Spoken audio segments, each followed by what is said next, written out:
कहानी शुरू करने से पहले आपसे मेरी रिक्वेस्ट है, अगर आपने इस चैनल को सब्सक्राइब नहीं किया है तो प्लीज़ सब्सक्राइब ज़रूर कर लीजिए। आज की कहानी का नाम है द गर्ल्स हॉस्टल। बात यही कोई 4 महीने पहले की है। अंजू ने अपने आगे की स्टडीज़ के लिए घर से दूर शहर में एडमिशन ले लिया था। अंजू के मम्मी डैडी काफ़ी खुले विचारों वाले लोग हैं और वो खुद भी खुले विचारों वाली लड़की है। यूनिवर्सिटी कैंपस काफ़ी बड़ा था। अंजू का हॉस्टल यूनिवर्सिटी कैंपस में ही था। बहुत सारी लड़कियां अपने घर परिवार से दूर हॉस्टल में रहकर ही पढ़ाई कर रही थी।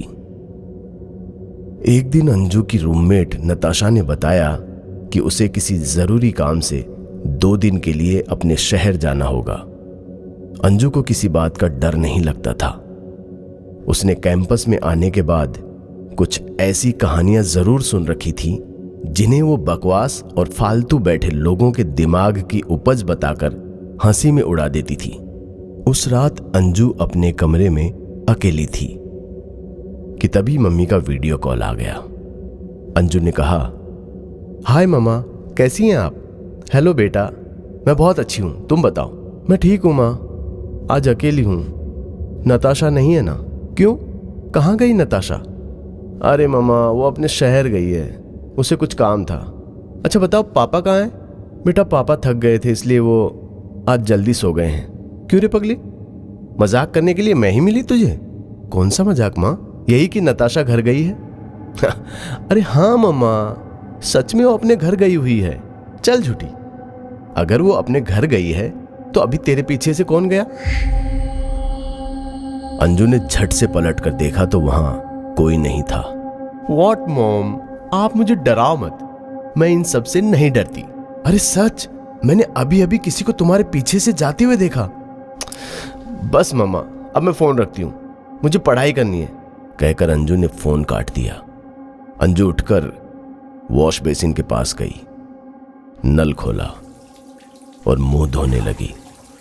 फिर पास में लटक रहे तौलिए से मुंह पोंछते हुए कुछ गुनगुनाने लगी। वो वॉश बेसिन के ऊपर लगे आईने में अपना चेहरा देख ही रही थी कि उसे आईने में एक लड़की पलंग के पास खड़ी नजर आई। उसने झट से पलटकर पीछे देखा, पलंग के पास कोई नहीं था। उसने यहां वहां देखा, कोई नजर नहीं आया। उसके दिल की धड़कनें बढ़ रही थी। वो जल्दी से दरवाजे के पास पहुंचकर बाहर भाग जाना चाहती थी, पर उसका पैर किसी चीज से टकरा गया। वो गिरते गिरते बची और जब उसने नीचे देखा तो उसकी चीख निकल गई। वो लड़की जमीन पर बैठी थी, उसके पेट में छुरा घोंपा हुआ था, आंखों से खून टपक रहा था। अंजू ने जोर जोर से चिल्लाते हुए अपनी हथेलियों से अपनी आंखें बंद कर ली थी। उधर उसकी चीख सुनकर हॉस्टल की दूसरी लड़कियां बाहर आ गई थीं। अंजू ने धीरे से आंखों के आगे से अपना हाथ हटाया तो वो लड़की वहां नहीं थी। जैसे ही अंजू बाहर भागने के लिए पलटी तो वो बिल्कुल उसके सामने खड़ी थी। उसका चेहरा बहुत भयानक था। उसकी आंखों से रिसता हुआ खून उसके गालों से बहता हुआ नीचे टपक रहा था। अंजू और जोर से चीखने लगी कि तभी बाहर वाली लड़कियां दरवाजे को तोड़ने की कोशिश कर रही थी। तो उस लड़की ने अंजू का गला पकड़ लिया। अंजू का दम घुटने लगा था, उसकी सांसें उखड़ने लगी थी कि तभी दरवाजा टूट गया। सारी लड़कियां अंदर आ गईं। उन्होंने देखा अंजू अकेली अपने आप को किसी के चंगुल से छुड़ाने की कोशिश कर रही है। उन सब ने अंजू को पकड़कर बाहर खींच लिया और दरवाजा बंद कर दिया।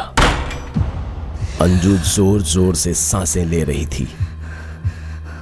भीड़ में से एक लड़की बोली, अंजू, आज के बाद इस कमरे में मत आना, ये संजना का कमरा है।